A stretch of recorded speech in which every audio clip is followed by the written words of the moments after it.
Merhaba, 26 Temmuz 2025 gecesi Ay Başak Burcu'na geçiş yapıyor.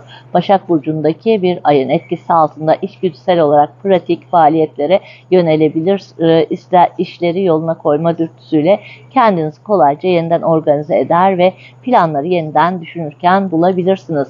Duygusal tatmin sorunları çözmekten, karmaşadan, düzen çıkartmaktan ve başkalarına yardım etmekten gelir.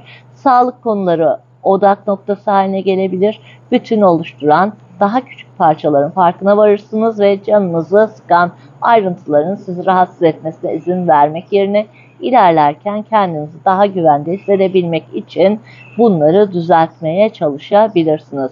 Başak Burcu'ndaki ay genellikle zihinsel uğraşları, iş faaliyetlerini, hizmetleri ve rutinleri, detaylarla ilgilenmenin fayda sağlayacağı faaliyetleri destekleyecektir.